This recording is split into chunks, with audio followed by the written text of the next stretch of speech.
Yes, we are socialists. Are we a socialist country? Not on the whole, but we have many pieces of socialism that we can brag about. Now, let me explain what socialism is. Very simple economic system. Number one, the government has to be total control of an industry, a program, or whatever.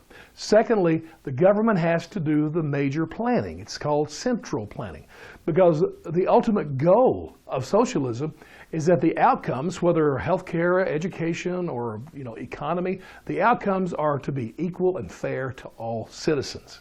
And of course, we all have to pay for this. And so the emphasis is always on the society, and it diminishes individual rights. Let me give you some examples in our country now. The big one is Social Security. I love this. And go ahead and tie Medicare with this too. Social Security is retirement. Medicare is health insurance when you retire. Now you pay for this out of every check that you get. And a lot of people say, yeah, but you know what? I'm making an investment in my retirement and I'll get that money with interest when I retire. You don't understand socialism. Here's what the reality is. The money you're paying into Social Security and Medicare now is going to Mama and Papa. It gives them a check every month for retirement and covers their health insurance. Now, you do have the promise of this wonderful, benevolent government that they're going to take care of you when you get there. So that's why we pay into it. Do you know how much you pay into it, by the way? It's just incredible. You pay out of each check, you'll see a 6.2% of your money taken out, and also a percentage and a half for Medicare. Now, your employer matches that, so that's a little over 15% of your income going to Mama and Papa. And not your Mama and Papa, by the way, but all Mama and Papas.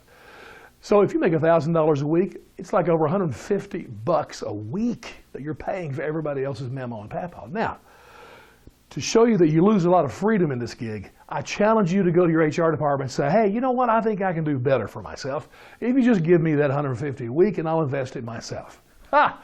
That'll be a laugher. Another program, of course, is Obamacare. It's a brand new one. It's not fully socialized yet, but of course, if Bernie gets elected, it will be. But it is socialist in the sense the government's in control of health care. That's the reason I was against it, because believe it or not, I don't think the government is all benevolent. And so I don't want them to be in charge of my health care, but too late.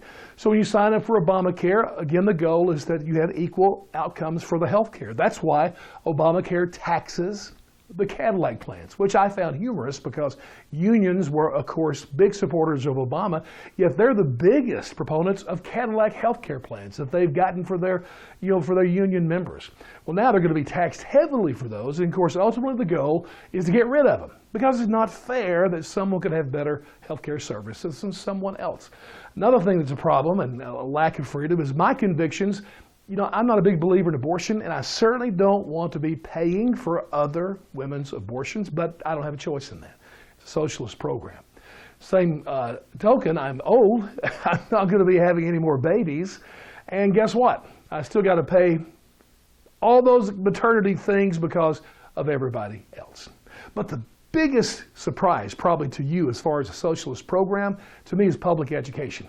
Don't throw things, just hear me out. It's totally controlled by government. It owns it. And by the way, I'm not talking about private schools. And that's the difference between communism and socialism, by the way. Communism owns everything, so they get rid of the private schools. Socialism still has room for some private stuff. But public education is a socialist program. The government controls it. The government plans it.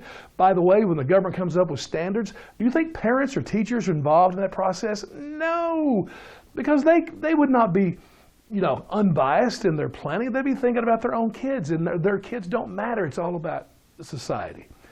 So, and by the way, your property taxes, probably one of the key ways we pay for public education. I haven't had a kid in public schools in 10 years.